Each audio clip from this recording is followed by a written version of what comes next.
everyone, I am Melanie Jongsma, publisher of the Lansing Journal, Lansing's only newspaper.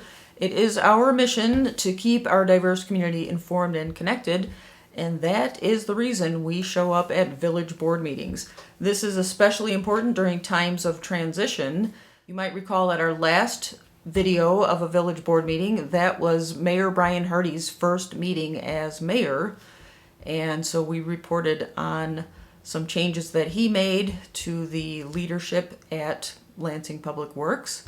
This week, more changes were in store. You'll see in the upcoming video that the seating arrangement has been changed, and this is actually a return to the former way of doing things. Before the pandemic, it used to be that Lansing's board, all 6 trustees and the mayor and the village attorney and the clerk, all sat at the dais, and that changed when social distancing was a requirement, and the trustees were moved to a table, to a series of tables in front of the dais, and it's been like that ever since for the past 5 years. But at last night's meeting, Mayor Brian Hardy had made a change. He put the full board back on the dais, and he moved the department heads to tables in front of the dais. He wants them to be more visible. He wants people to be able to see who is in charge of Lansing departments. So that was a change, and as a result, that also frees up more space in the main seating area for members of the public who want to participate in the meetings. It was also good to see Paul Roberts at last night's meeting. Some of you know Paul from his participation in Thornton Township board meetings. He is a vocal member of the community and often has prepared public comment to say at those meetings. Paul is a Lansing resident, so it was nice to see him participate in a Lansing board meeting. And he was not planning to make a public comment, but he couldn't resist, so that public comment is part of this video as well. It was good to have him there. One other thing before you watch the rest of the video, could you just let me know if these introductions are helpful? Carol and I often do an introduction before our Thornton Township meeting videos, and she and I, or I myself, often do an introduction like this to Lansing Village Board meetings. Is that helpful? I have the sense that it is, but I don't know. I don't want to assume that. So if you could let me know either in the comments or send me an email, I'd just like to hear back from the community. What do you find valuable about these videos? As always, we appreciate your viewership and your readership. We appreciate hearing from you in the comments and via email. That's a way to build community, and we want to be responsive to our community, and we love hearing your voices. So please let us know what you're thinking. All right, here's the meeting. Good evening, everyone, and welcome to the Village of Lansing Board Meeting, June 3rd, 2025. Would you please stand for the Pledge of Allegiance? I pledge allegiance to the flag of the United States of America and to the republic for which it stands, one nation, under God, indivisible, with liberty and justice for all. Again, good evening. We got a new look up here. Got a little tighter up here, but I think it's, I like it like this so everybody can see, our trustees and elected officials, and we have our department heads right all up here, taking the proper comments and everything else. So. But anyway, we're going to move right into roll call. Clerk, would you please take roll? Trustee Zelderman. Here. Trustee Abbasi. Here. Trustee Lamont. Here. Trustee Nomenson. Here. Trustee Valenti. Here. Thank you. Trustees have before them the minutes of the village board meeting on May 20th. Are there any questions or concerns? Mayor, I noticed that we have a second version on the dais. That's where I'm coming to now. There's a formatting error on page 3 of your minutes there. It was indented. I just fixed the formatting error. And then Trustee Lamont was able to tell me that he did not second that, and so he said it was Trustee Smith, so we went and listened to it. There's a couple talkovers, but so I changed it to Trustee Smith. Those are the 2 corrections. Thank you, Clerk. Thank you. So with that being said, if everything is clear, then I need a motion to accept. So moved. Second. Clerk, will you please take the roll? Trustee Abbasi. Aye. Trustee Zelderos. Aye. Trustee Nominson. Trustee Lamont. Aye. Trustee Valencia. Moving on, trustees have before them the minutes of the executive session meeting.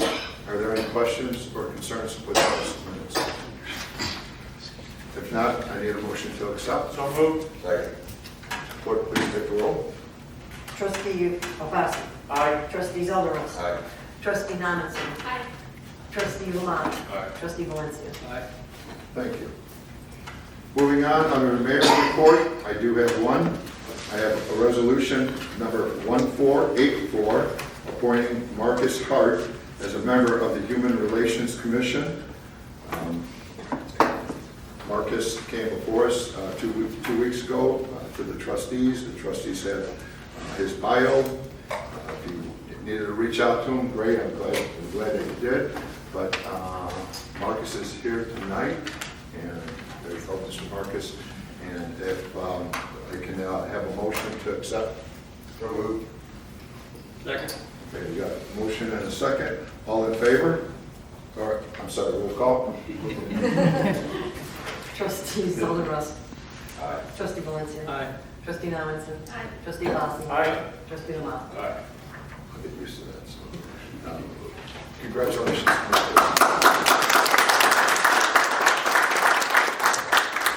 Marcus, anything you wanted to say? The floor is yours for a little bit if you want. I know that you spoke 2 weeks ago, but I know Valerie and the rest of the commissioners are super excited about having you as a new commissioner with the HRC.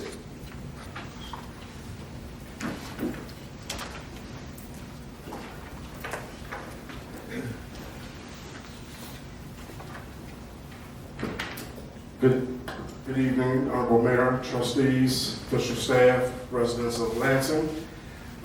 Thank you so very much for trusting me to do the work that I know I'm capable of doing, and I look forward to working with the HR Commission now and henceforth.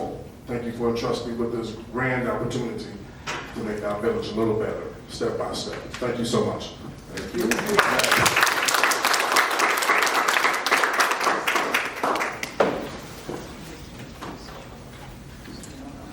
That's all I have under the mayor's report. Moving on to the village administrator report, Mr. Podgorski.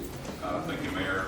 Just a reminder to the board to pass your executive session minutes towards Clerk Brady Parovich, so we don't get to turn this in. And Mayor, I have nothing else in this meeting. Great, thank you. Moving on to the village attorney's report, Mr. Walsh. Nothing to report, Mayor. Thank you. Moving on to finance and HRC, Trustee Smith. Trustee Smith is not here tonight. Trustee Valencia is co-chair in that one. Yes, Mayor, thank you. First, I'll start off by asking you to make a motion we approve both payroll ending May 30th, 2025, in the amount of $711,754.61, and total accounts payable in April 30th and June 3rd, the total accounts payable of $2,341,506.71. Second. We have a motion and a second for the approval of bills and payroll. Clerk, please take the roll. Trustee Abbasi. Aye. Excuse me, Trustee Valencia. first, I Aye. apologize. Trustee Abbasi. Aye. Trustee Zelderos. Aye. Trustee Nominson. Trustee Lamont. Also like to make a motion that we approve resolution number 1485, authorizing and approving the execution of a First Amendment to the Master Lease Purchase Agreement between the village and tax-exempt leasing corp for the purchase of an ambulance. Second. We have a motion and a second on resolution number 1485, authorizing and approving the execution of a First Amendment to the Master Lease Purchase Agreement between the village and tax-exempt leasing corp for the purchase of an ambulance. Any questions or concerns? If not, please take a roll call, clerk. Trustee Valencia. Aye. Trustee Abbasi. Aye. Trustee Zelderos. Aye. Trustee Nominson. Trustee Lamont. Next, I'd like to make a motion that we adopt resolution number 1486, authorizing and approving the declaration of surplus vehicles and the lease of 15 vehicles through the enterprise lease program for the Lansing Police and Building Departments. Second. We have a motion and a second on resolution number 1486, authorizing and approving the declaration of surplus vehicles and the lease of 15 vehicles through the enterprise lease program for the Lansing Police and Building Departments. Are there questions or concerns? If not, clerk, please take the roll. Trustee Valencia. Aye. Trustee Abbasi. Aye. Trustee Melanie. Trustee Lamont. Aye. Trustee Valencia. Excuse me, Trustee Zollner. Aye. Next, I'd like to make a motion that we adopt resolution number 1487, authorizing the execution of a general release and settlement agreement in case number 2024 ZCV 2833. Second. We have a motion and a second on resolution number 1487, authorizing the execution of a general release and settlement agreement in case number 2024 CV 2833. Are there questions or concerns? If not, clerk, please take the roll. Trustee Valencia. Aye. Trustee Abbasi. Aye. Trustee Zollner. Aye. Trustee Melanie. Trustee Lamont. Thank you, Trustee Valencia. Moving on to Trustee Valencia, Airport and Insurance again. Thank you, sir. You're welcome. All right, so under airport insurance, I need approval for resolution number 1488, authorizing and approving the execution of a consulting service agreement by and between the village and Crawford, Murphy, and Tilly, Inc. for construction phase engineering services at the Lansing Municipal Airport, project number IGQ-5199, replacement of Quonset hangar doors. Second. We have a motion and a second on resolution number 1488, authorizing and approving the execution of a counseling service agreement by and between the Village of Crawford, Murphy, and Tilly, Inc. for construction phase engineering services at the Lansing Municipal Airport, project number IGQ-5199, replacement of Quonset hangar doors. Are there questions or concerns? If not, clerk, please take the roll. Trustee Valencia. Aye. Trustee Abbasi. Aye. Trustee Zollner. Aye. Trustee Melanie. Trustee Lamont. Mayor, that's all I have this meeting. Thank you, Trustee Valencia. Moving on to Fire and Economic Development, Trustee Abbasi. Thank you, Mayor. No items tonight. Thank you, sir. Moving on to Police and Public Works, Trustee Zelderus. Thank you, Mayor. Just have one item tonight. I move that we pass resolution 1489, authorizing and approving the execution of an agreement by and between the village and American Infrastructure Network, Inc. for services related to the water supply asset protection program. Second.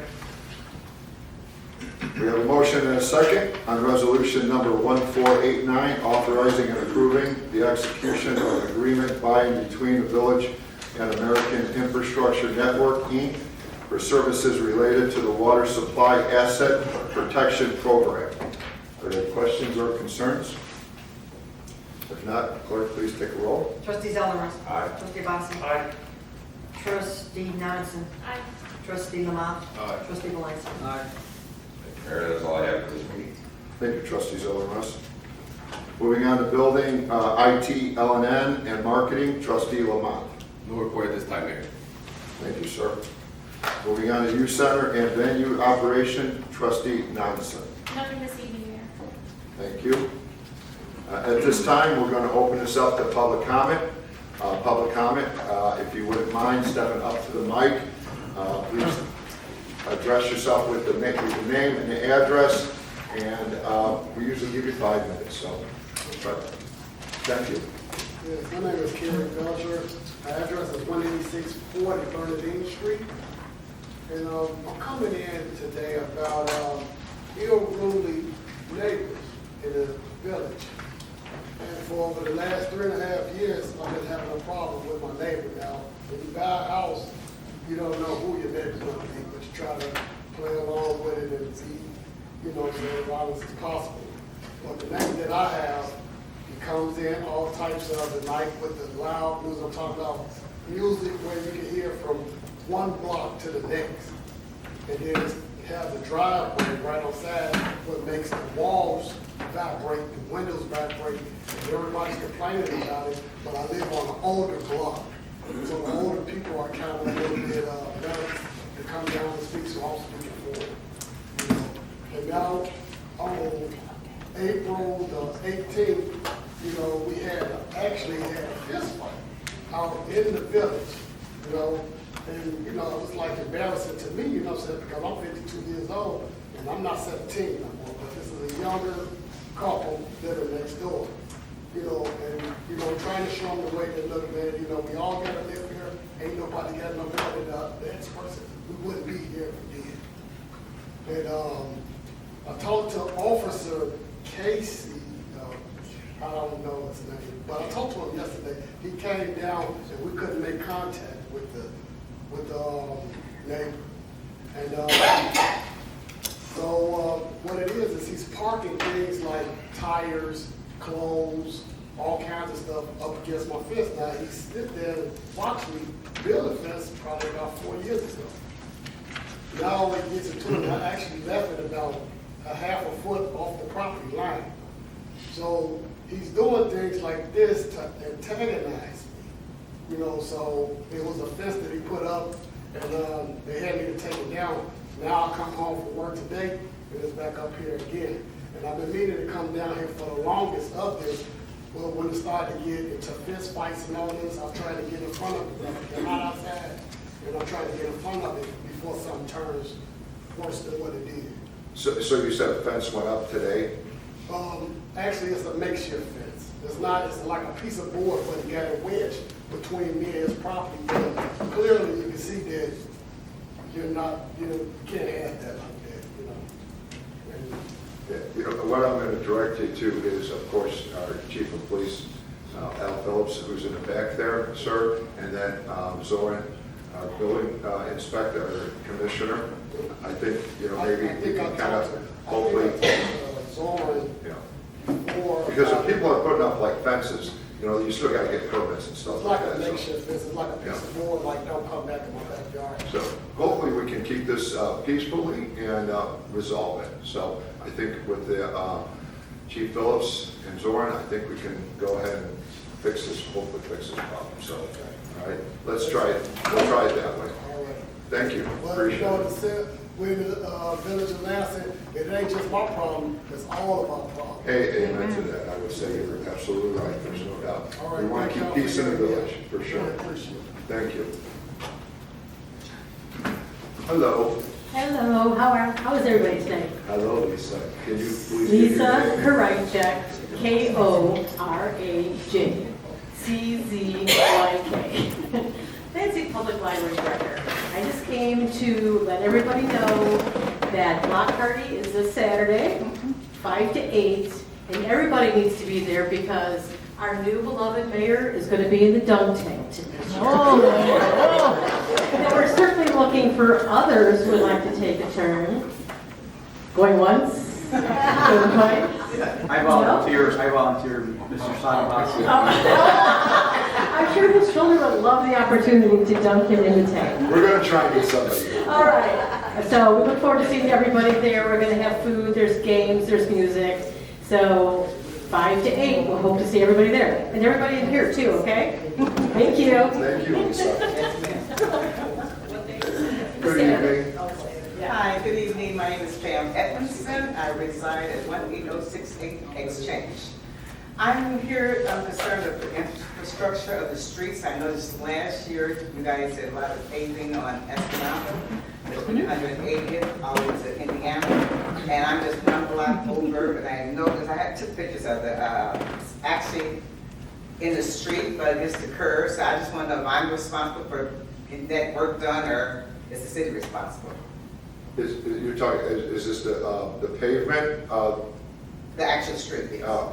It's No, actual- that would be the street, that's the village. That is correct. Okay, Yes. so I'm just Yes. concerned. I've been calling for the last year or so about it, and I actually called today. I left my name and number. Okay.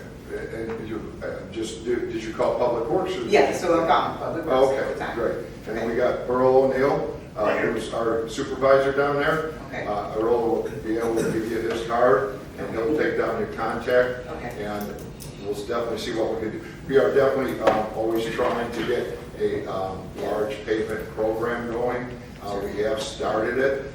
Hopefully, we're going to be getting a lot of streets done by the end of this year. We have over 90 miles of streets in Lansing. Yeah. And we're trying to do as many as we can, but we're going to try and get to them all when we Right, can. that's for pretty sure. good, so I figured if you guys not responsible, I'll go ahead and get it done. Yeah. Well, let's see what we can do first. Okay. All right. Yeah. Could you give me your address one more time, please? Your address? It's 18068 Exchange Avenue. Exchange. Gotcha. Thank you. Got that one. Thank you. Thank you. Good evening. Good evening, everyone. Vanessa Turner, Ternessa Turner, 17708 Locust Street. And I'm actually here because last year we had 2 incidents of shootings on our block. I think they were able to find out who did the first one. Well, we had another one last week. Bullets went through my neighbor's home. You guys, I think, are still working on it. But our concern is that people are starting to use our block as a through street to avoid Torrance. So what we need is some type of security, speed bumps or cameras or something like that. With the summer coming up, we're getting a lot of activity on our block. So we need to know what can be done, if we can be added into that budget where you're getting roads paved, you know, so that you can do something about slowing. We've got the car dealership coming down through there all day long, which also affects our homes because we're bumping as they're coming through there. And we've talked about that once before with the mayor before. We've been here to a couple of these meetings already. So that is our concern now. You know, with the shooting, you know, there's apartments behind us. So we've got a lot of activity going on. Yes, and I know we did have that incident that happened there on Locust, I know last week. And sad to say that unfortunately it kind of happens all through the world now. But I know Chief Al Phillips I know his officers were working hard on it. They're patrolling that area. Chief, not to kind of throw this back at you, but I know that you and I were in contact many times through this whole incident. You guys were getting cameras, surveilling cameras throughout the neighborhood, trying to locate, the vehicle, the suspect, and I know it's probably still under an investigation. But I know the chief should be able to help you on that. The other thing is about speeding. Something that I would like to definitely, now that I'm the mayor for 1 month, we have a lot of people, which we know, speeding on our streets, running stop signs. Our officers, I see them all, positioned, trying to catch people, running stop signs. Unfortunately, we have 1,200 stop signs in Lansing. We only have, a dozen police officers on the street at one So time. are we not able to get speed bumps? That's the thing that we're going to take a look at. I know at one time, we did talk about it, right, the village administrator. The thing that we're trying to work on is making sure that it's not going to affect like snow plowing and stuff like that. So there is a design that you have to come up with. And I know that some of these raised walkways might be effective. And maybe some speed bumps or temporary speed bumps in the summertime, like kind of what we have behind, the Gades area. I don't know if that's an option, but I'm definitely going to look into some options that we can come up with, because this is a growing concern of all of ours, is speeding and running stop signs. But I can tell you that our officers are truly out there doing the best they can. Trying to catch these. I believe they're doing what they can. I'll be in Orland or Matson or wherever, and it'd be the same thing on that stop sign, and I'm thinking this person's gonna stop, and they're gonna come right through it. So unfortunately, it happens all over the place, but I know we're gonna keep trying to curb it as best we can.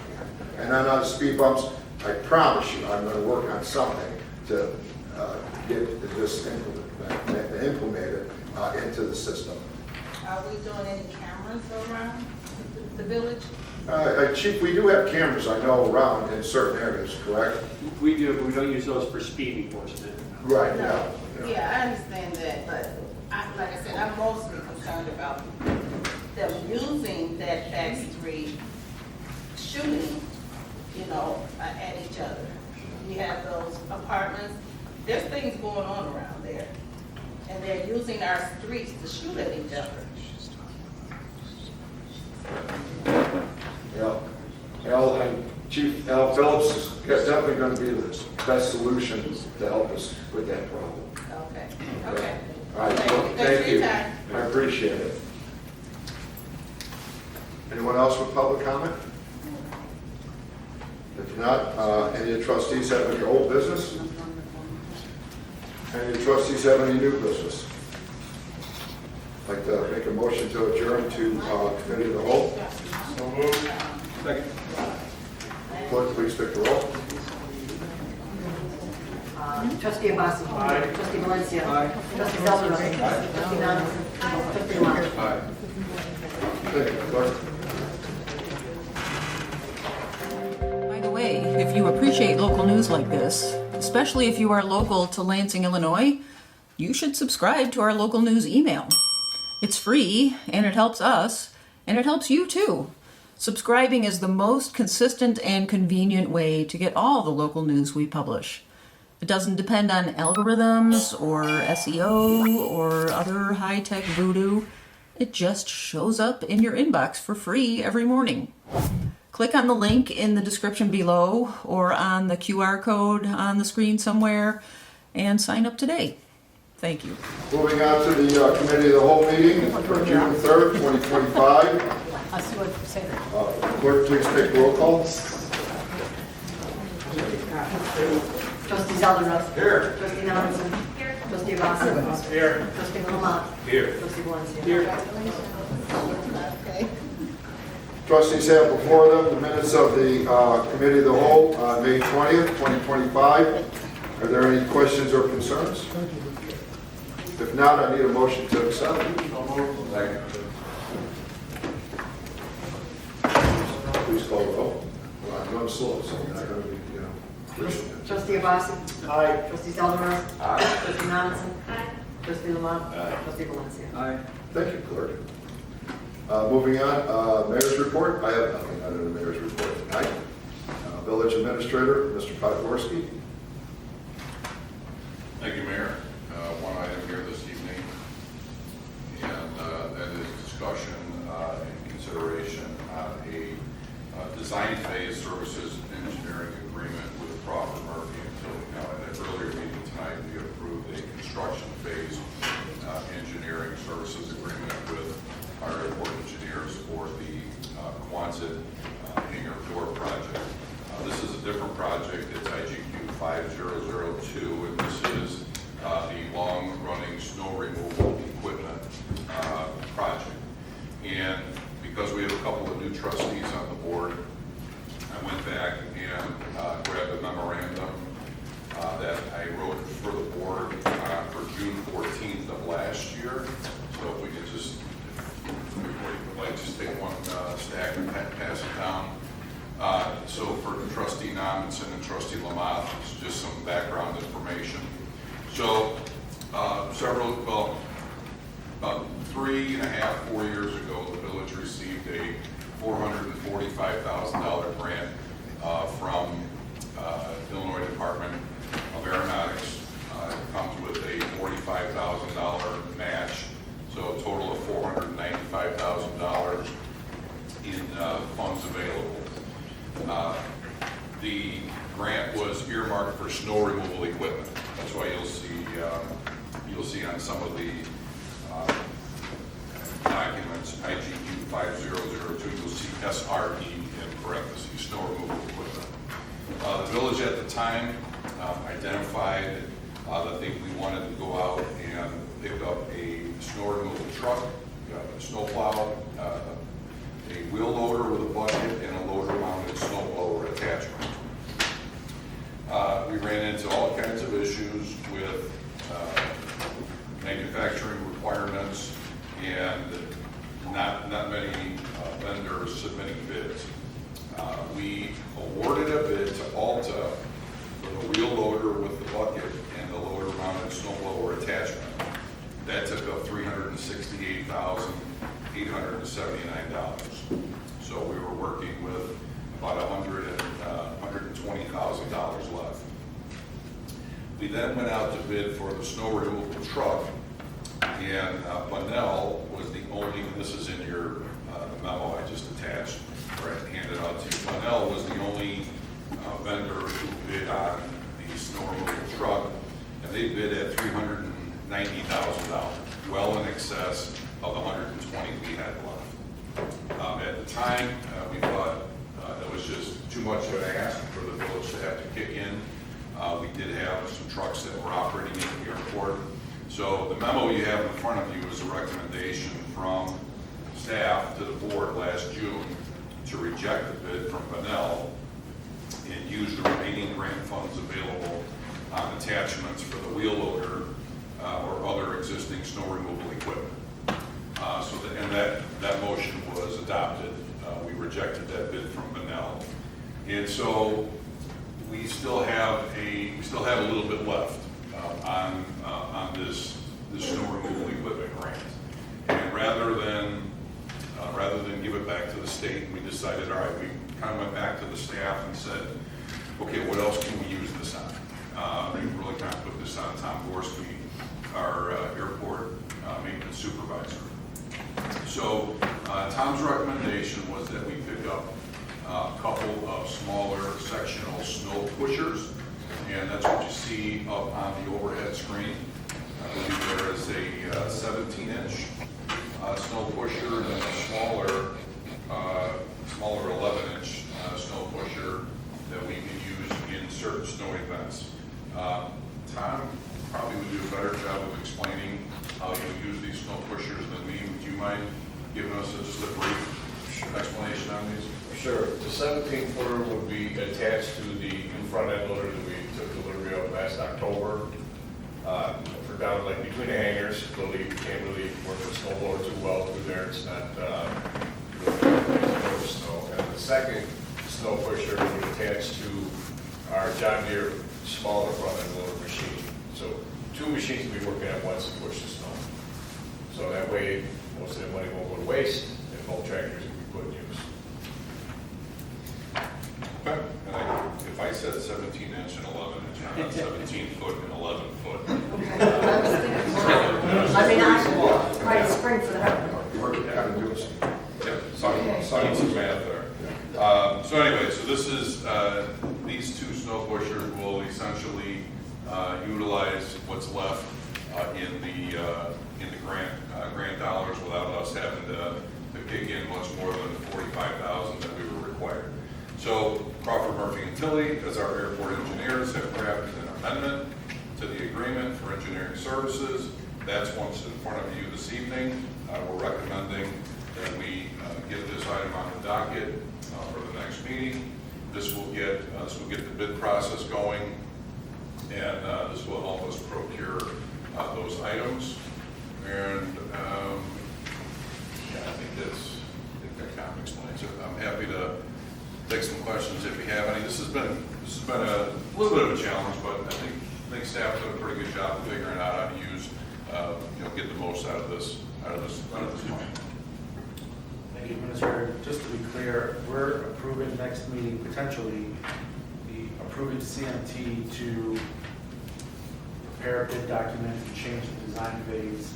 At another point, we'll come back likely and accept choose to award the bid to whatever manufacturer or provider is the low bid. Yep. And then the amount that we're paying to CMT, the increased amount that they're including, that's all incorporated still within that grant dollars and the village share is still $45,000 at the end of the day. Exactly.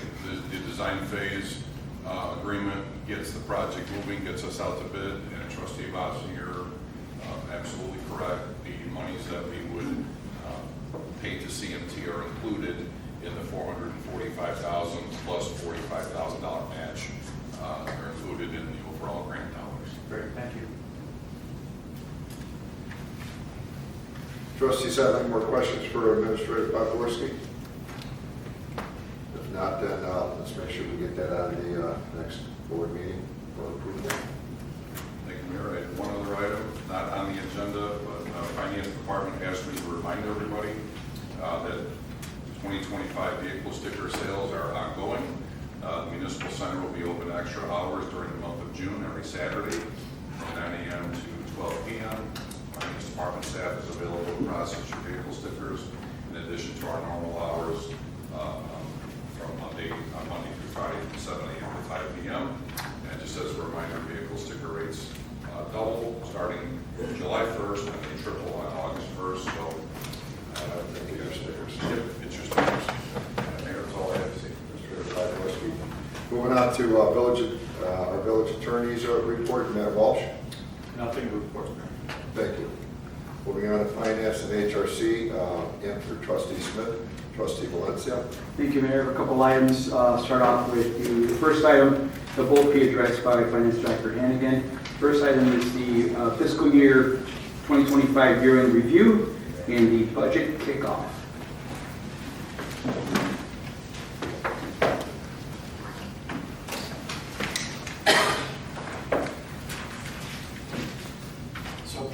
Excuse me, President Hardy, Administrator Podgorski, Clerk Grady Perovich, Village Trustees.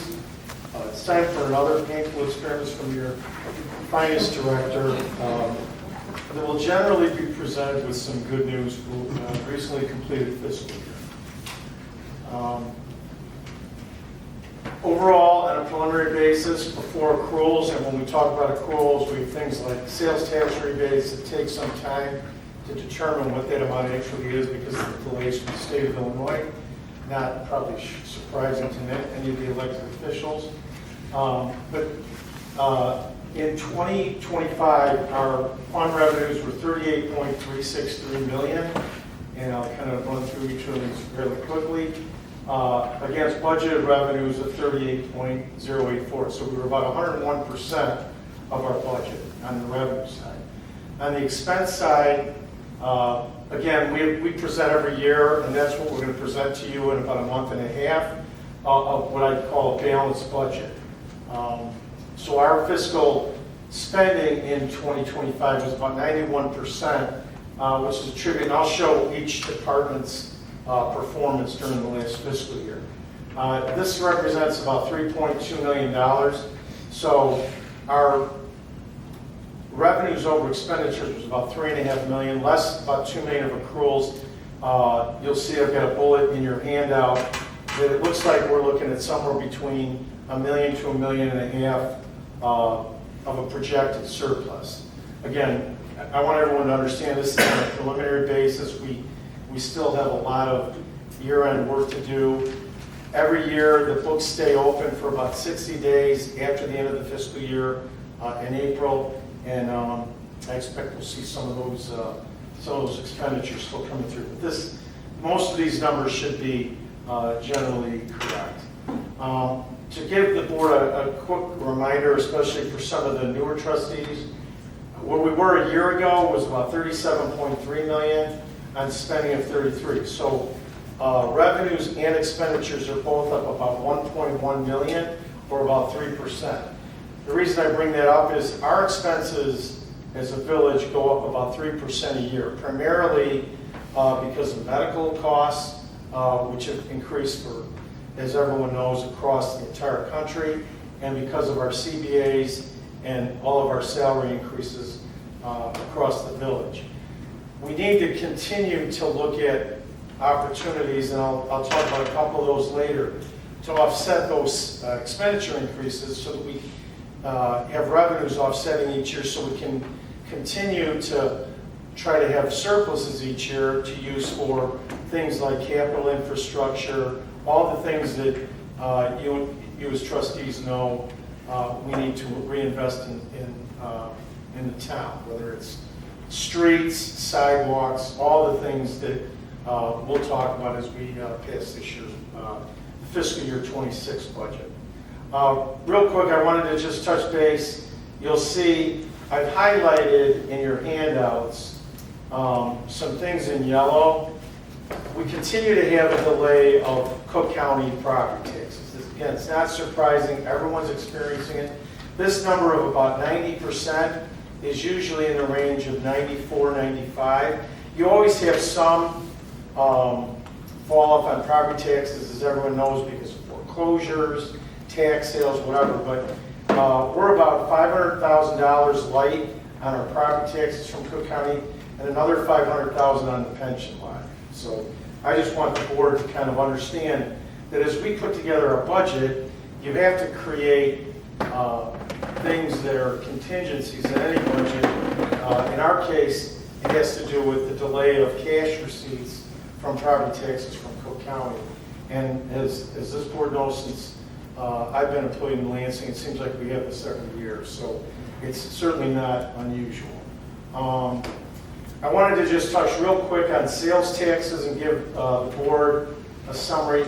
Sales taxes were up about $1 million compared to a year ago, and about $1.5 million against the budget, which is indicative of the work that our economic development team has done, led by obviously Administrator Podgorski, Attorney Welch, and many others. That sales tax represents about 22% of the budget. By the way, property tax represents about 35%. Income tax revenues, I'll try to run through these fairly quickly because I know this gets a little boring. But the income taxes represent about 14%. The reason I bring all this up is we have a fairly well-diversified budget, meaning we don't rely on one income source or one source for all of our revenues, which is helpful in tough economic times.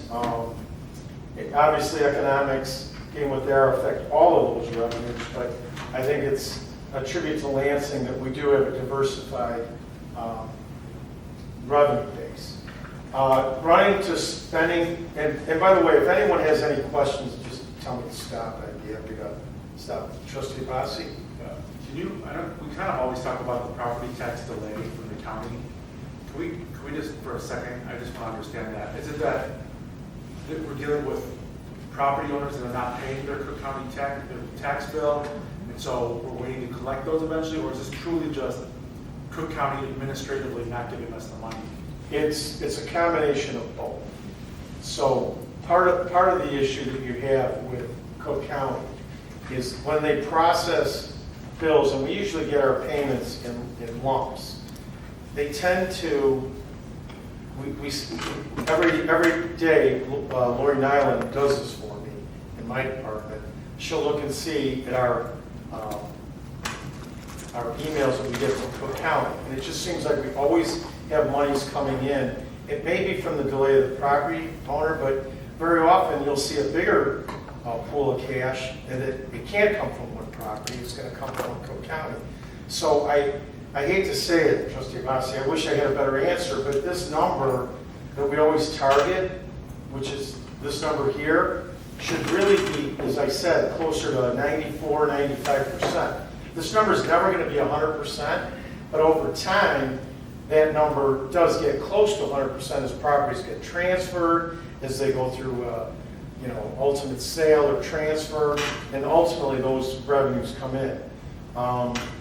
It just means bluntly that we're going to need to build this in when we look at the levy, and not so much about the amount of the levy, because I'll talk about that in a minute, but just in terms of the timing of our cash flows. So to answer your question as best as I can, probably about half of this is because of homeowners' late payments, and probably the other half is because of the processing time that Cook County takes to get us our money.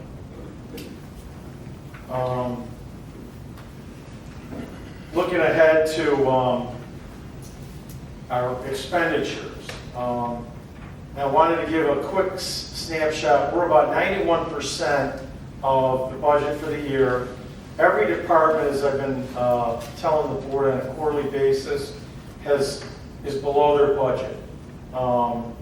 Police, fire, you'll see streets, building department. Some of this is because of delayed hiring.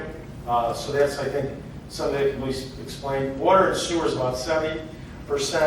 In our water and sewer fund, we put a lot of project in their budget, and some of those were delayed. And then my department happens to be the highest one. That has to do with the fact that our insurance, as I've talked to Trustee Abbasi during the year, we had particularly high claims in the property tax side. We had a good year on workers' comp, but the good news is we still stayed under the finance budget for the year. Overtime, I would still argue, is a bit of a concern. It's improved dramatically because of the hiring that the board has allowed our first responder departments to undertake during the last year, but it's still running about 114% on the police side and about 93% on fire. A couple of new revenues. Again, you'll see in your handouts these highlighted items in yellow, and I didn't particularly highlight casino as one of our sin taxes, but it is something that was not a budgeted revenue. It was close to $50,000 from the Wind Creek Casino, our share of that.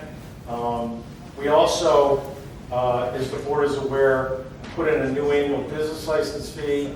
It's a little lighter than I thought it was going to be. It was about $30,000 for the 25 business license. And then I wanted to point out the work that I've done working with Chief Koyenga on the paramedic fees.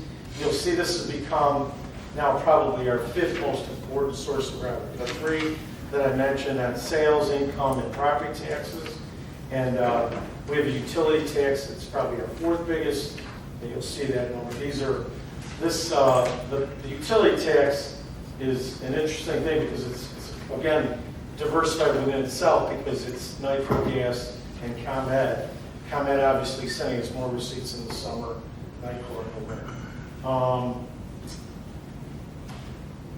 I've given you a summary of all the departments for each of where they're at, where they're performing against last year. So I've made little notes that that you have to answer your questions on, but I don't want to bore everyone with that tonight.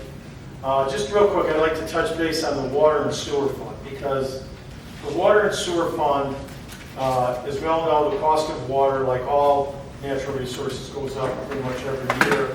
Our water and sewer fund ran about 78% of budgeted revenues, primarily because some fall off from our outside communities, but really it was probably something that we tried to budget increases as we got our increase from Hammond, and we've seen less consumption across town. We have cut back, though, on the expenditure side about 70%. So it's sort of a self-correcting mechanism within the water and sewer budget. Just to remind the board, there's about $4 million that you'll see in this year's financial statements related to ARPA funds that were used primarily in Oakwood Estates. And the water fund has a balance of about $4 million. I think I've given the board that consistently with our other reserves. Again, with the work that the village needs to do with Robinson on water main replacement, and given all the water main leaks that we have throughout town, that really needs to be most closer to 8 to 10 million, so we can set a program like we have with streets. And then lastly, I put in a little summary of the airport and the Fox Point results for the year, and both of those are well under budget for what was put in the budget as the money that was going to come from the general fund, which I think is a tribute to both Director Reynolds on the growth of that venue during the last year, and I think some of the improvements we've made out at the airport. So with that, I'll take any questions anyone has, but I wanted to appreciate the board letting me come before you. One last thing I wanted to mention on the water fund. We, about a year ago, sitting down with Administrator Pygorski, we were trying to figure out the best way to deal with these shut-off problems that we have in town. I'm proud to say that in the last year, to give you an idea of how important this process is, when we first looked at what happens in the course of a month, how many bills are late, we had 581 bills that were late to the tune of about $179,000. Julie told me that as of today, the number of shut-offs now is only 21 at a value of about $10,000. What does that mean? Well, that means that the money that we're getting in so that we can pay our bills, as everyone knows, we don't process the water, we get it from Hammond. And I think ultimately it's going to help us with that water fund and balance that we have. So I think we were supported by the board and by the previous administration, but I know many of you are still in the current administration, and I think it's a tribute to you that is to help us get that number down. I think it's fairly dramatic. So with that, I'll kind of end if anyone has any questions. Vice Director, maybe one comment and then one question. I know there's still concern with some overtime numbers, but I do think it's appropriate to recognize the reduction in overtime costs year over year from fiscal 24 to fiscal 25. And, we put a challenge out to our first responder, our chiefs, and it seems like there's some positive movement in that direction. Yeah, no question the hiring is directly related to that. So I just want to acknowledge that. Just a question, do we have a strategy or are we having discussions regarding the increase in property claims and the concern that maybe we should have about the rise in property insurance issues and claims for the village? Well, I mean, we talked about this at the time of the renewal. I believe that we have fairly good deductibles. I think I had a lot of discussion with Trustee Zeller and Russ about this. I know that was one of his concerns if we raise the deductible. When we do have an accident, our deductible is about $1,000. Now, I'm not suggesting in any way that means we drive any differently or don't drive with safety, but it does allow us the flexibility that when an accident occurs, we're not talking about a $25,000 deductible like we have on some property damage, like if something was to happen, if we had a roof collapse, God forbid. But I believe that we have the best policies in place with IPMG to deal with those things, but you still have the payouts of settlements and things like that occur anytime there's an accident. And that's really what you're seeing in that number. I'm going to move it to Chief Koyanga's department next year, just so that he knows. Anyway. I guess my question was more, if there are systemic issues that need to be addressed, are we monitoring those? And are there patterns of certain types of claims that we're having? And do we have eyes on kind of curbing those? Or are these just truly, accidents that come up in the course of a year that you can't predict? Well, we've had discussion with the chiefs about, some type of, trustee or administrator Pygorski has brought up discipline and all those things. I truly believe the departments are handling that. I don't think, it's not, I'll say this, it's not taken lightly by either Chief Phillips or Chief Koyanga or any of their management team.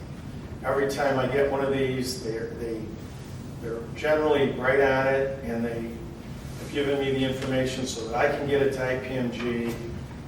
Accidents happen. I'm not saying that's the greatest answer. I'm just saying that I think we have the best policies in place to deal with it.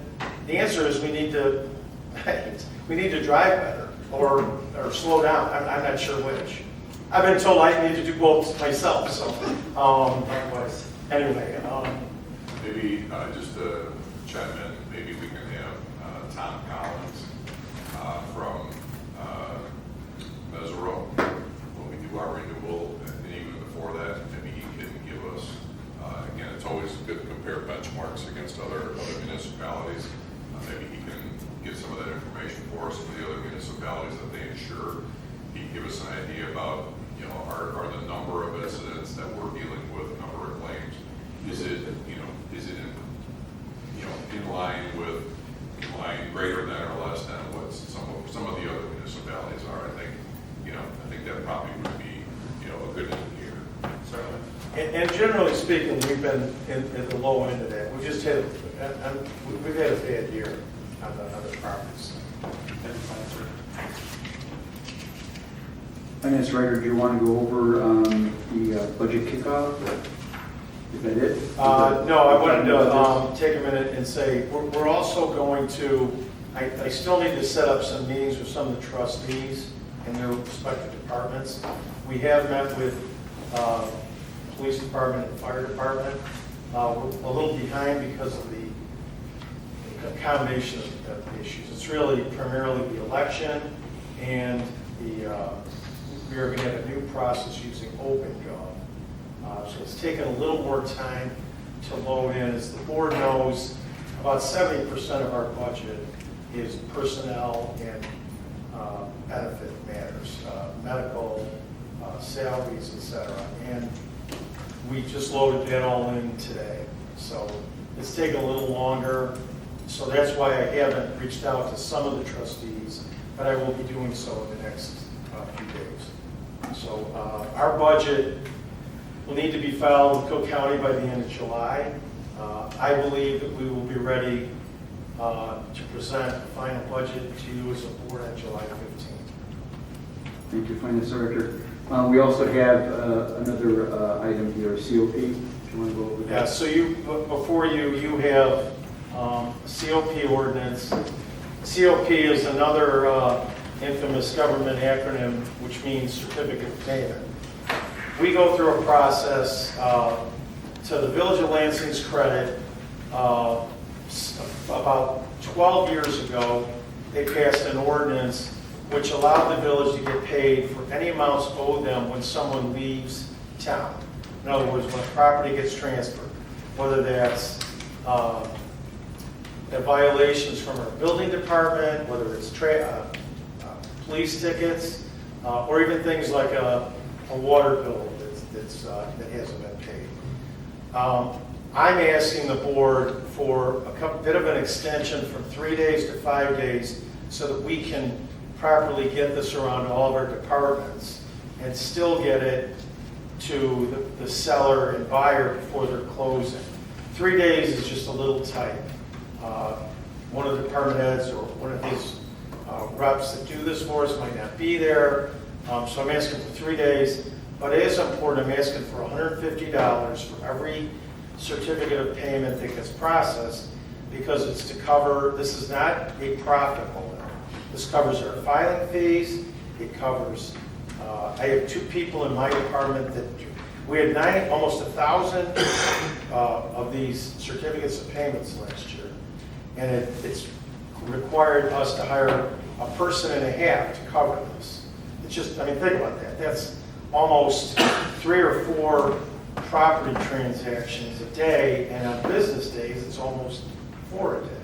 So I'm asking for $150 from the board to approve an amendment to the ordinance for us to, and again, this will come out of the settlement proceeds to cover the village's processing.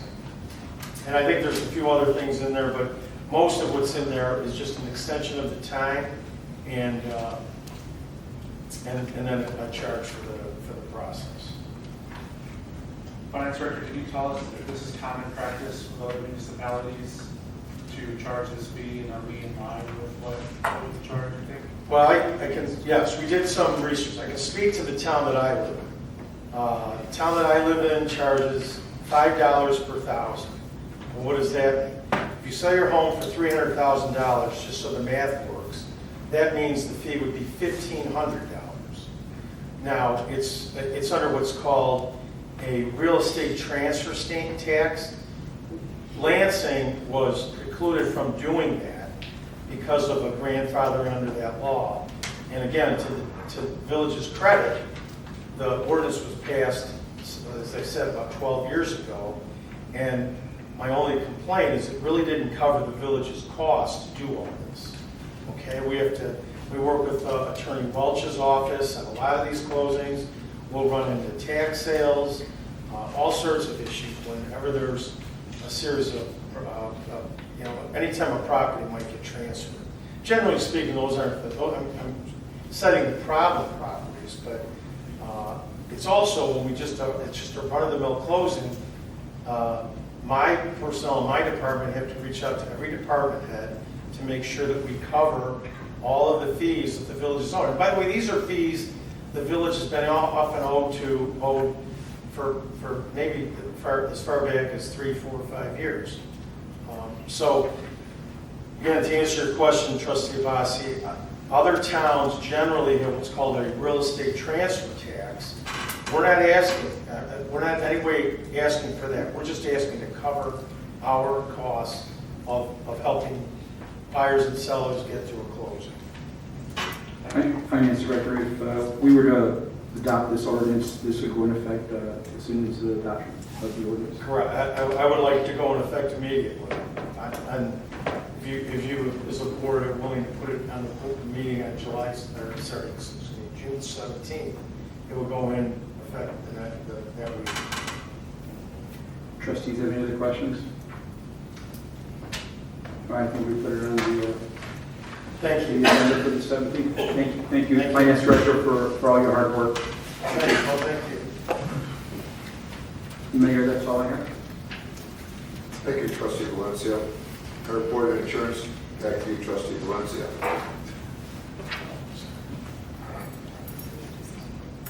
I have nothing. Thank you. Thank you, sir.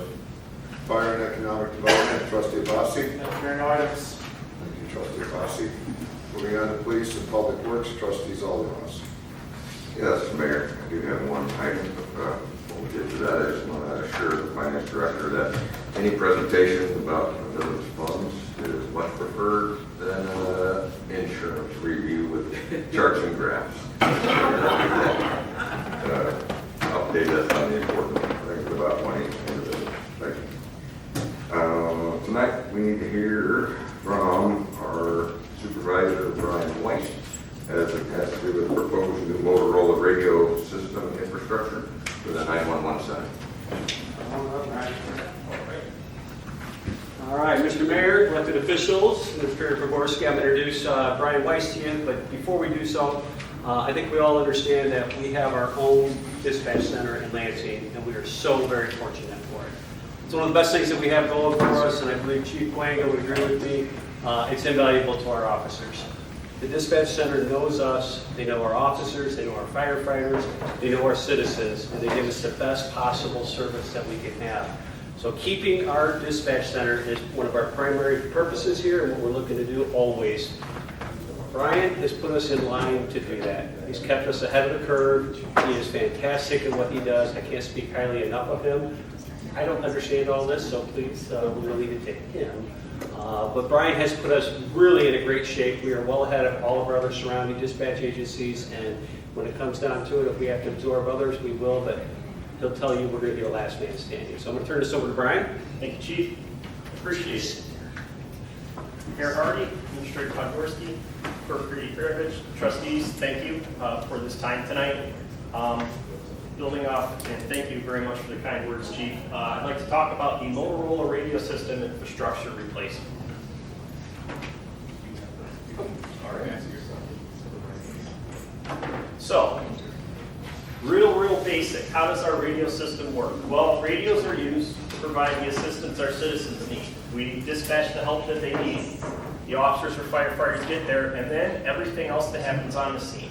The paramedics, if they need more assistance with something. The officers on scene, if they need more assistance. Running people's names through the computer, additional calls that go out. There's so much more that happens once the officers or firefighters get on scene. So we are the people that send the help when our citizens need the help. When our police officers or firefighters need help, they use these to get a hold of us so we can get them the help that they need. either more officers or firefighters from our town or from surrounding towns, because our number one goal, everybody goes home tonight.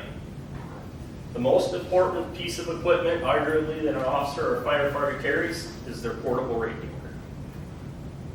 So what makes this whole thing possible? Well, there's a bunch of different parts and systems working together. There is the system infrastructure within the 911 center itself, and then that's all tied into the back room where a lot of the racks and components are. And then there's stuff out in the field that we have, and all this has to work in concert together. So out in the field, the firefighters and officers use mobile radios in their squad cars or firefighter apparatus, and they use portable radios when they're out of those vehicles. There's different power ranges, and the reason why this is important, as I'll tell you in a second with radio coverage, is the main transmitters work between 30 and 100 watts. So it's kind of like the old joke, you know, my amp goes to 11 because it's one louder than 10. Back in the old days, you just cranked everything to 100. The problem is that the FCC radio interference in this area, because it is so heavily populated in northwest Indiana and northern Illinois, they start to put restrictions so your radio signal doesn't travel that far to interfere with other ones. So, main transmitters between 30 and 100 watts, squad car is 15 to 30, but the portable radios, even the best ones, which we have, between 3 and 5 watts of power. So that kind of gives you the idea of they're still, even when they're working great at 100%, they're still kind of below the power, so they need help. How do we do that? Well, we have 6 sites throughout town. They're called voters or repeaters. And then we use a microwave radio network, not like for a burrito to cook it, but one that sends radio signals and sends all our radio signals back and forth. So what's behind pushing the button to talk? So here is my radio. Lansing 851. 851, got Radio check 1, 2, 3, 4, 5. I got your radio check, slightly muffled. 1, 2, 3, 4, 5. F4, thank you, Lansing. Okay, so you just heard me hit the button twice and you heard them talk twice. And then now some officers are talking on the radio. So you wouldn't believe all the stuff that just happened in the background to make this happen. Basically, these 6 repeater sites throughout town, one at the police department, one on the giant radio tower on Bernice Road. There's one at the water tower by the old village hall there, which is now fire headquarters. There's one on the water tower on Chappelle Avenue. There's one on the water tower down on the south end of town by Station 29, and there's one at 3404 Lake Street right next to Fox Point. So we built this network out to where when you're on this portable radio at only 3 to 5 watts, one of these sites picks it up, and maybe a couple, and sends that back to our main base and says, these are the parts of the radio traffic that you heard that are good, and they rebroadcast it to everybody. That all happens in less than half a second. And why is this all important? It's all important because everything's pieced together to make the best quality radio traffic, and it's all sent back here, and the equipment is really the brains, if you think about it, for the entire system. We've made some huge investments over the last 5 years in our system. The village, I've been here since 1995, and I can tell you the village has always stood by its first responders and made sure that everybody had the equipment that they needed to do their jobs. The village went ahead and made sure that we had what we needed to take our radio system and not only make it work, but put it on par with other radio systems in this area.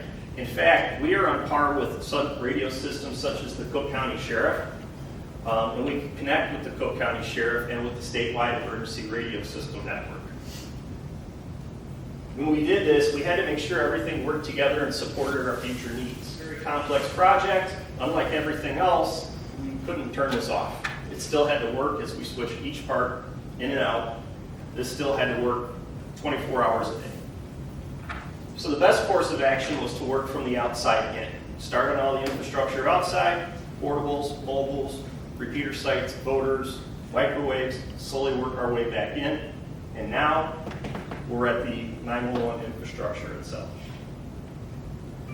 In 2020, we purchased new modern portable radios and portable radios for the officers and firefighters. In 2021, we replaced our microwave radio system. In 2022, we replaced the transmitters in the field, new mobile radios for the officers. We moved the officers to a secure digital police system, allowing 2 secure channels for police. We realized this the first night that we went live on our secure system. Our officers served a search warrant at a hotel for not a nice individual. And when they opened the door, there was a police radio sitting there. Now that guy wasn't in the room, but he had it on the Lansing police frequency. And he was listening to everything. The only thing he didn't realize is all he was getting was static or nothing, because we no longer came across his radio. So that was the first night that we switched to that. Digital has allowed for major interoperability. It's given us the ability to communicate with pretty much everybody. We added 2 police and fire repeater sites in 2023, and we're preparing to move the fire department to digital communications. It's going to happen. They have to sort some things out with Mavis, which is that working group, but I think that is the future that our fire department is going to go to is digital communications. Like the chief was talking about, we are very blessed to have our own 911 center here. So what's our vision for the future? Well, in 2015, the state of Illinois passed a law stating that any town that has a population under 25,000 or 25,000 residents must consolidate into a 911 center with somebody else, okay? It's unknown if the state will raise this number in the future.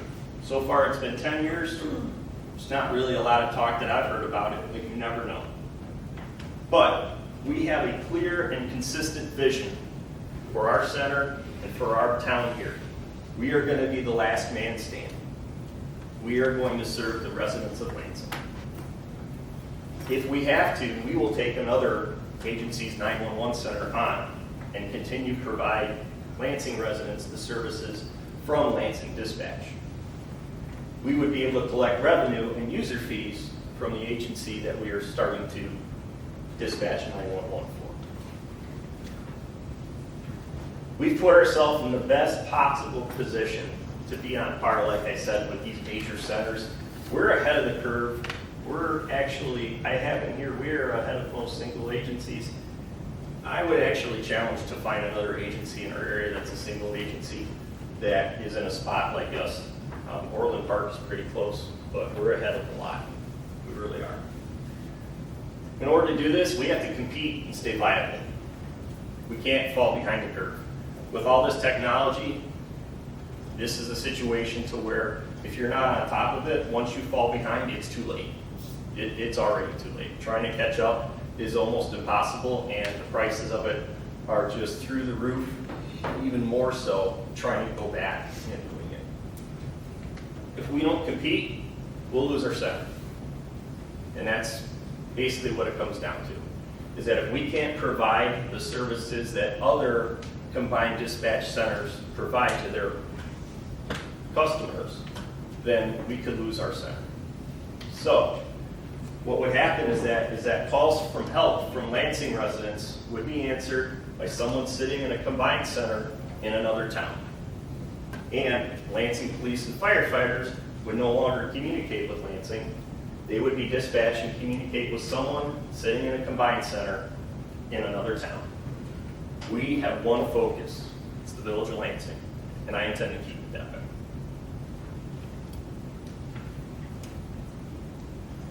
So why do this infrastructure now? This radio council infrastructure that we're talking about now. Our current 911 infrastructure that we have here was purchased and installed by Motorola in 2013. So it's served us well. It has been designated end of life. Like a lot of electronic systems, there is a lifespan that these systems have. Since communication systems, the infrastructure ones are usually expensive, they know that they have to have at least a larger lifespan, as opposed to something like your typical computer. You go to buy it in 3 or 4 years, you know, you gotta pitch it and go get a new one. This is completely different. But our radio infrastructure inside the building, it's been designated end of life. So what does that mean? Well, Motorola no longer sells it. Support for Motorola has ended, and spare parts will start to become hard to find. Okay?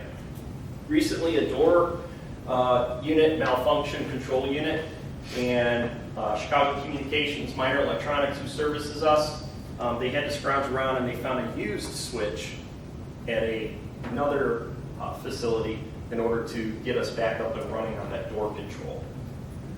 If we wait and something major happens, it could be an issue. These systems are complex. They're not sitting on a shelf. It's not like we can tell Chicago Communications tomorrow, hey, that's great, get us that. They bring it in a box, put it in, and everything's great. These things are actually customized for the individual center. Programming and software and coding is done at Motorola's headquarters up in Schaumburg, and then it's tested in their lab for about a month. And then we have to go up there and test it to make sure that it meets our standards. The new system is the best Motorola has to offer. It puts us on par with other combined 911 centers and ahead of other single agency centers. This purchase is not because of bells and whistles. Oh man, look at this, it does this is cool, or something like that. It's to make sure that not only are we competing and stay viable, but it's also to start this process before a major issue happens with our system. Pushing us down the road, it obviously increases the potential of current system issues. Spare parts will become even more scarce, and technical support by Motorola for the technicians has ended. Now, I'm not trying to paint the picture that tomorrow things could break and we no longer have any radio communications. But as these services have stopped from Motorola, and as this has been end of life, and as spare parts are starting to become harder to find, and as that the technicians now have to fix things on their own, all those things are starting to slowly come together with, you need to start moving now to replace it before you have a problem. And the process of purchasing a new radio system infrastructure can take a year or more from the contract signing. So like I said, it's not a situation of it's going to be installed in a month. This is something that theoretically, if you signed it tomorrow, we could be waiting until this time next year. Because you go in line, Motorola makes radio consoles for everybody in the world, and they have to obviously build yours to the specs that you want. We'd be moving to what's called the Motorola AXS infrastructure system. It's going to allow for the most advanced features and to further leverage all those investments that we made so far in the last 5 years.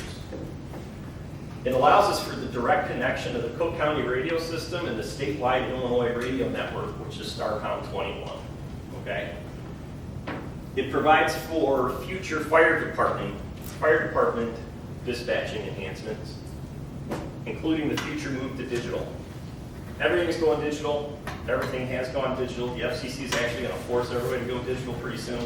FD is slowly, and our FD is actually very progressive, and we've been talking about trying to move to digital before everybody else. There's just some things they have to work out as far as mutual aid procedures. But it will allow us to do that, and it'll bring us to a fourth dispatch position instead of 3. The projected lifespan of this console is 12 to 15 years long. So these do come with a pretty good lifespan. Just kind of gives you a little view of who all that we are connected with and have interoperability with. Cook County Sheriff, Mavis, the Calumet City Police Department, Lake County, Indiana Sheriff, the Illinois State Police, StarCom 21, which is a statewide communication system. From this portable radio, if I go out in the parking lot, I can talk to Lowell, Indiana, through the Lake County Sheriff's Department. We can also talk all the way up to Des Plaines for Isburn with State Police District Chicago. Cost and financials. The cost of the Motorola Access Console infrastructure is $835,816. It is a large expense. There's no doubt about we've secured a discount of $121,139. This drops the cost to $714,676. The access is on the state contract pricing bid. And due to the current tariff situations, Motorola is increasing the price on everything. They're actually notifying customers that have open quotes that they're changing them, and they're actually putting that as a line item on everything now of tariff increases. I have been able to secure our quote that the price would hold until June 25th from Motorola. So they were able actually to not do that to us, but they can hold it to June 25th for us. And we have been working together with Finance Director Hannigan on financials. Obviously, there is a lot of input that he has had in this process with me. And I believe, let's see, there he is.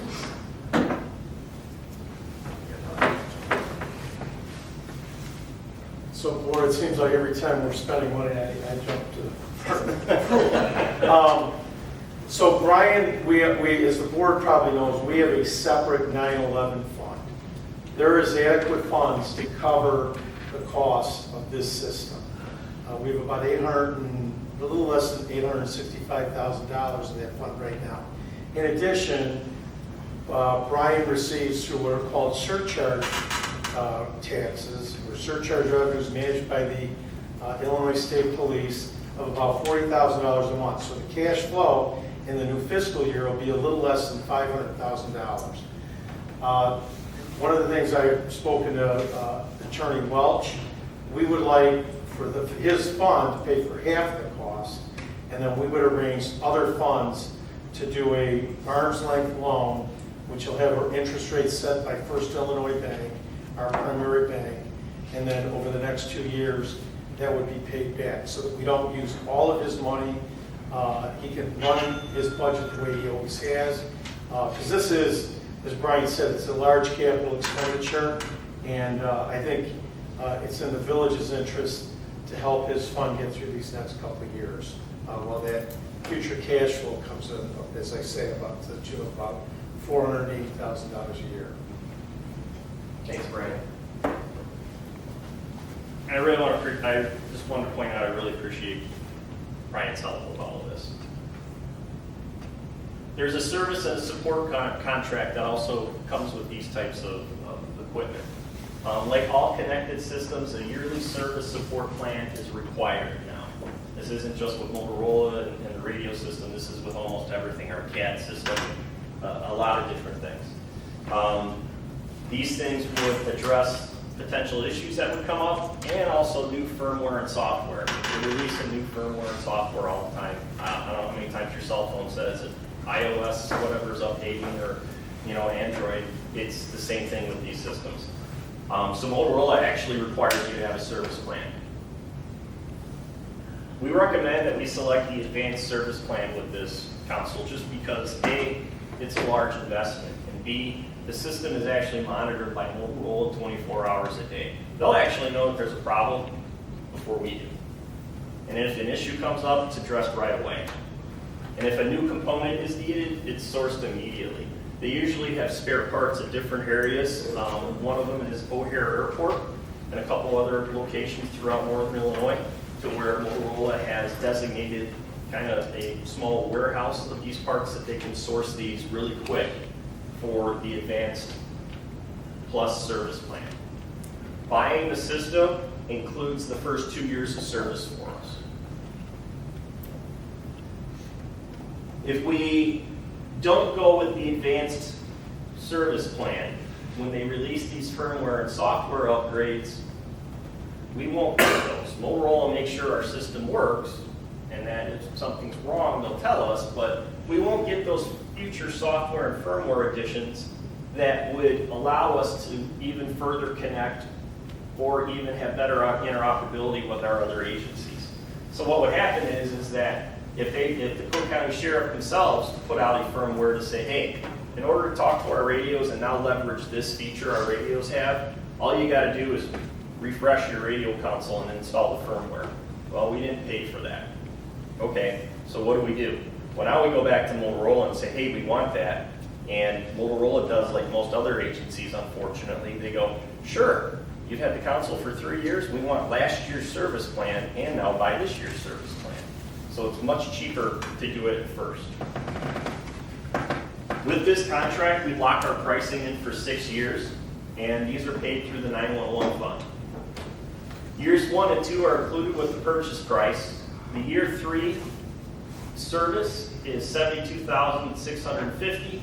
Year 4 is $75,271. Year 5 is $77,976, and year 6 is $80,832. Currently, we annually budget $17,500 right now to Chicago Communications for maintenance and support on our radio infrastructure system.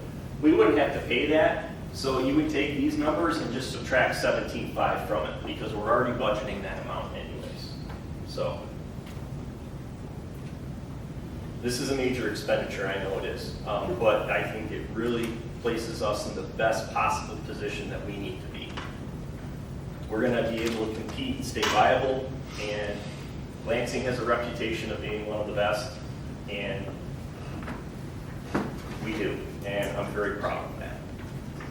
It'll make us attractive to other towns. There's other towns who can't, their system, they haven't invested in it, and are now in the situation that they have to spend millions of dollars to try to get to the point where we are. This is going to once again demonstrate how Lansing does what it does best, is that it's proactive and it makes sure that our first responders and our citizens have the equipment and the access to emergency services that they need. And it's going to be able to replace something before an issue occurs. So I appreciate the consideration and time from everybody. I know, unfortunately, a lot of this radio stuff sounds like a gobbledygook of everything when you start talking about it. But I'm definitely open to in here for anybody's questions. Right. I know you were saying that 2013 is the original date of the equipment that we have now. So that's 12 years, 13 years old. What's the life expectancy, would you say, on this equipment? About 12 to 15. Yep. For the trustees, I'm sure they might have some questions for you, Brian. I just want to thank you, first of all, for dropping whatever you were doing to be able to put a PowerPoint together. Some of us got a sneak preview of this presentation earlier this week. And because of the cost and because of the logic of why we need to do this and why we need to do it now, it was worth the time to hear all the details. So thank you for putting the detail. This is what I could do on a last minute basis. I didn't see how long it would be. And if I ever have to do a PowerPoint, I'm not going to go see Brian. Put it together in no time. So I think it's just important to remind everyone this is not an unexpected expense. This is what we've been building for the last 5 years. As Brian explained very clearly, we built from the outside in. And I remember very clearly the day that we did not provide for lightning suppression. Oh. And we had a lightning strike back in early 2000s that fried all or most of our dispatch. So this very hardware that we're talking about replacing now. So it's a big deal.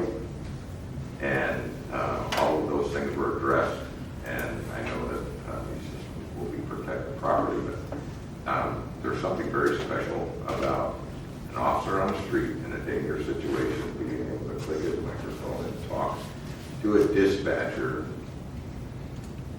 You know, we know each other, right? So it's in the middle of panic. You have the reassuring voice of someone that you know in your town, that knows you, that knows your town better than anybody. That will bring help to exactly where you're at and give you what you need.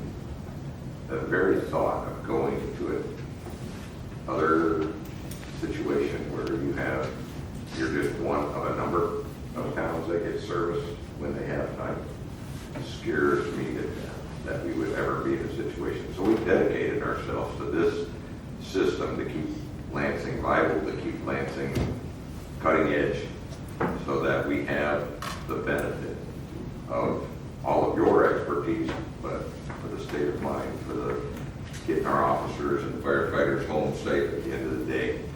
And we've done it to the highest caliber.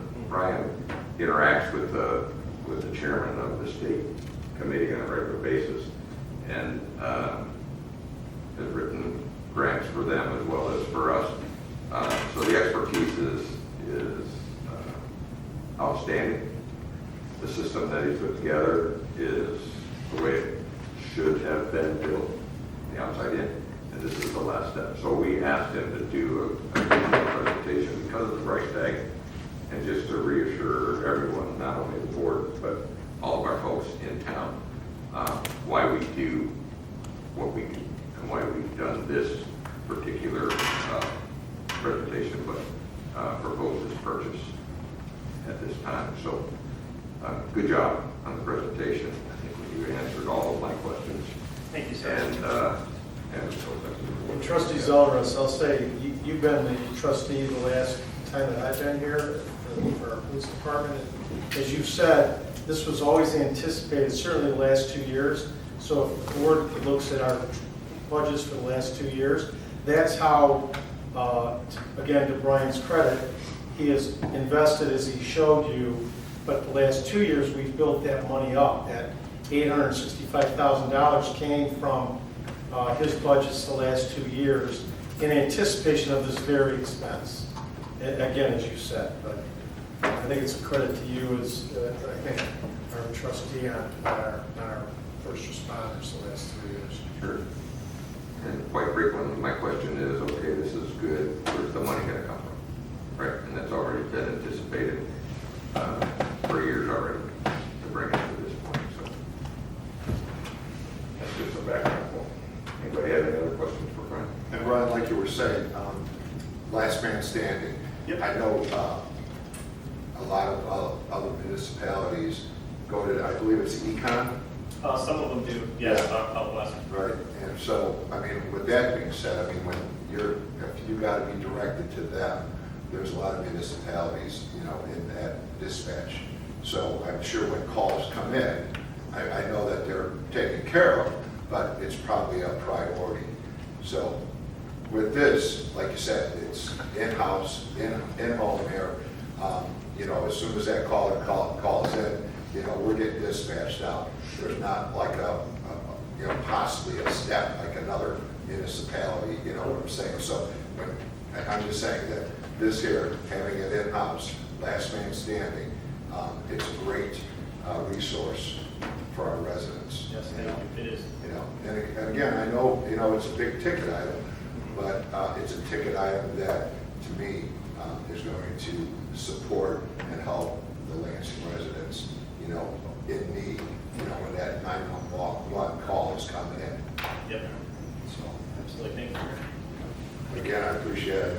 I think it was just yesterday, we were sitting there talking with you, and we were like, hey, can you put a PowerPoint together? Here, I can do that, just give me, 12 hours. And here you are 12 hours later, or 24 hours later, doing this. But I appreciate your hard work and your effort and the love that you have, for our Lansing residents and your position. So thank you. Thank you. I appreciate it. Brian, I've got a couple of questions. Yes, sir. I'm not entirely familiar too much with dispatch overall, so I just have a couple of questions that maybe you can help me understand. What are we buying? Are we buying computers? Are we buying hardware? Are we buying desks? Like, what is it that this is purchasing? I guess It's a very good question, because you hear infrastructure, it's kind of ambiguous. What is this? So it's a combination of computer servers, computer switches, some desktop computers, some desktop equipment. There is a box that will be located at each dispatch position that is basically the interface between the back room and then the PC that runs it for the dispatcher then to use the radio screen that it has. It is the speakers, the microphones. It is also all the cabling. It is also everything that needs to be connected to all of the backroom equipment that we have to our comparators, transmitters, and everything. So to try to answer your question, Trustee, in the best way possible, it's a little of everything. It's a lot of computer infrastructure stuff, like switches, servers, even some, like COM ports and things like that, since everything has really switched to the whole digital world. The days of having like the old physical, they call them radio cavities that you could tune, they're just not used anymore. But yeah, it's a lot of backroom server equipment, and also what they call punch blocks. These are things that sit on the wall, and all these tiny wires go into to connect everything. It's kind of like the central nervous system. But I hope that answers your question. Yeah, I guess one question I'd have to follow up on that, because the industry, like we've heard so much about throughout my time here, everything's moving to the cloud.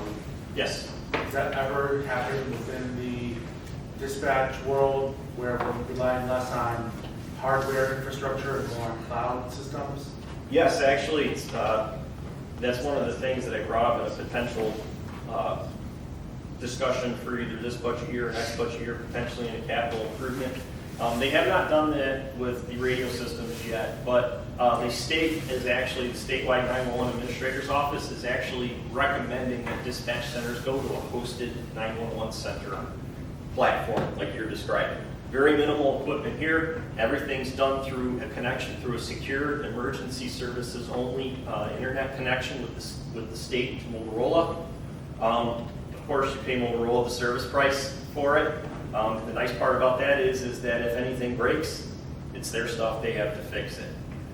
It's very mobile for us to where there's another solution they have if you get that you can log in and answer 911 calls from almost anywhere. The EOC from here, from another location. So yes, that is in the industry. It's actually being supported and pushed for the state for the 911 call taking portion of it. With radio systems, it's still a little bit kind of finicky just because of the way radio works, but I do believe, honestly, like you said, probably within the lifespan of this council, you're going to see an addition or a feature come out to start to allow that to happen. Thank you for that answer. We've talked a lot about this idea of combined call centers and Lansing positioning ourselves as potentially a host site. Mm-hmm. How much of your belief system that Lansing would be a host site? And is it more likely than not that we would bring in a town versus have to outsource to a different town? I mean, what gives you that confidence that we would be in that position? Based on the towns that are around us, and the towns that are either single site agencies, meaning that their 911 centers resided in their police department, or agencies that are already into a combined dispatch center that may not be completely satisfied with the service that they're getting. Once the decision was made that yes, we are potentially looking at bringing in another agency to go ahead and start handling your 911 service and dispatching for you. Obviously, you work out the costs and everything like that and you use your fees. There are certain agencies around us that I know, and I don't want to list any names in public, that I know that are in that shape that I said of that they're going to have to spend millions of dollars to get to the point to where we are. And when I say millions, like 4, 5, 6 plus. It could also be a town at a combined center who, like I said, may not be getting the level of service it feels and wants to look at us and say, hey, what about this place instead? I feel that if that time were to come, to be honest with you, I honestly think that there would be at least one agency, one single police agency in this area that would come to us, and maybe another smaller town. But yes. What we're purchasing potentially this year, that would give us the capacity and the ability to absorb them, or would there be an additional purchase that we need to be made to handle that type of call volume or radio volume, like desks and whatnot? So what would project out to the future? What would we have to do to be able to absorb an agency? So if we absorbed an agency, to kind of give it just like a simple rundown, what we'd have to do is look at the investments we've already made. So for instance, let's just say in 2 years, we're doing like you said, okay? We're spending $714,000 on this radio system infrastructure. Town A, you want to come to our dispatch center, right? Okay. If you didn't, in addition to all the other stuff you had to do, you would have had to bought this. We already did, so we deserve to be compensated for buying that because you're going to be working off of that system. In addition to that, you know, we're going to charge you user fees because Village of Lansing dispatchers are going to be doing, you know, your town's dispatching. And, you know, there's going to be hiring of more personnel, so that way then you balance the workload out because you're not going to take anything away from Lansing residents to have another agency in there. But at the same time, we want to make sure that we're giving that agency the attention that it deserves because we're also handling 911 calls from their town, too. With that being said, there would be things depending on where the towns are located. And that's the real, if you're touching borders, it gets easier. You don't have to invest a lot in the outside infrastructure so much, but once you start like getting geographically miles and miles, then you have to start looking at, okay, not only do I need a transmitter here, but I might need a transmitter over there. So yes, that could add to the cost. But This specific cost, this would allow us to absorb that within the spend that we're making now. yes, within the brains of the 911 center, there could be additional costs out in the infrastructure. But yes, this allows for that, and this is actually what it's designed for too. Is Cook County Sheriff's Police are going to be on the same thing too. So you can just imagine how big they are. We're going to be on the same house, so it's good for one. It's good for eventually Chicago Police will be on this too. Thank you for answering those questions. Yep. First, thank you, Officer Weiss, for answering some of my initial questions I had yesterday as well, too. One question I have is that did Motorola indicate on how much the price increase would be after June 25th? They did not give me any official statement at all. My sales rep at Chicago Communications, he feels that it could be anywhere between a 10% or maybe more price increase. Motorola, since they deal with the world, and a lot of their parts are sourced from, China and other places like that, to where the tariffs are really kind of right now up and down with. He said he's never seen anything like this right now. So that's his concern too, is obviously we want to make sure we're starting the ball rolling on this and do it ahead of time before we have an issue, and to make sure we lock in pricing and get it done. So that way we're not paying another $70,000, $110,000 in fees that, you know what I mean, that we could have avoided. He couldn't give me a hard number, sir, but he said that he's never seen anything like this, and he's been with the company for about 40 years. Thank you. If there are no further questions, Brian, thank you for your presentation and for the finance director for the hard work of putting together a financial plan to make it happen. If there are no further questions, I would ask that this be put on the agenda for our June 17th board meeting for approval. Mayor, that's all I have. Thank you, everybody. Thank you, Brian. Moving on to building, IT, L&N, and marketing, trustee Lamont. Move to tonight, Mayor. Thank you, sir. Moving on to youth center and venues operations, trustee Nomison. Nothing tonight, Mayor. Thank you. We're going to open it up to a public comment. Comments will be regarding what was on this agenda. So if anybody has any questions or concerns, hello, sir. Good evening. My name is Paul Roberts. I live at 18525 Clyde Avenue.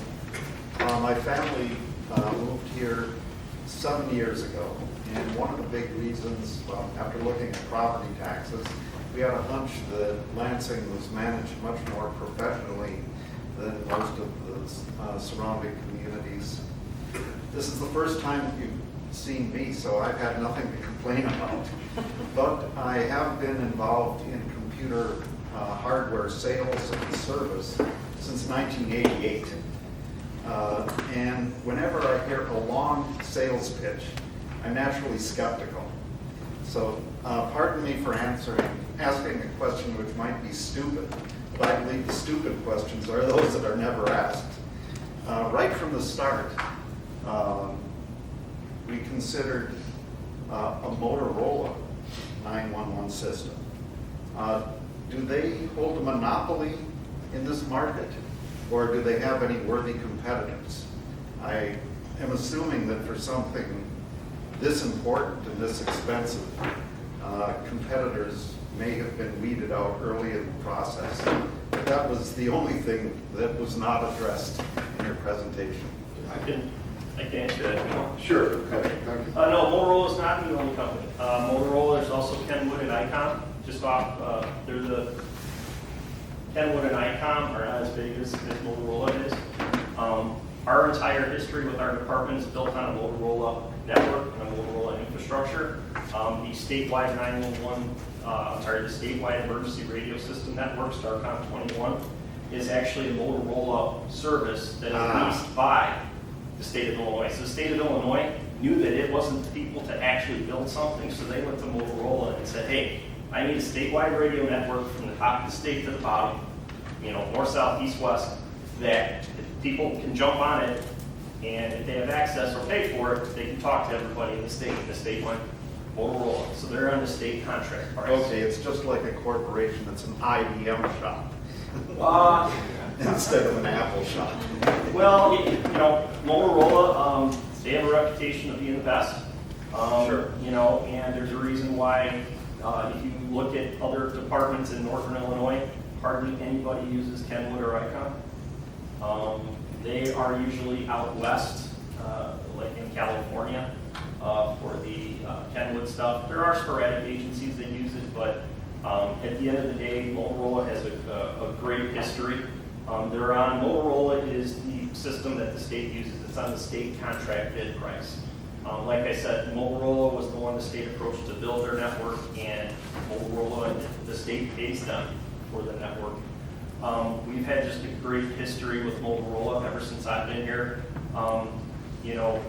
Motorola's equipment can be expensive, but it's the best. Portable radios out in the field get dropped. If you're running after a bad guy, they can flip out of that holster, smash into things, skid across the ground. On the fire side, they go into burning buildings, and they come out pretty good. Okay, So you answered my question. So. Yeah, no, I hope that answered. Thank you, Brian. Thank you, sir, I appreciate it. Anybody else have public comment? Any of the trustees have old business? Any of the trustees have new business? I need a motion to adjourn this. So moved. Clerk, please take the roll. Trustee Abasi. Aye. Trustee Delores. Aye. Trustee Robinson. Aye. Trustee Lamont. Aye. Trustee Johnson. All right. Well, thank you, everyone. Have a pleasant night. Great job.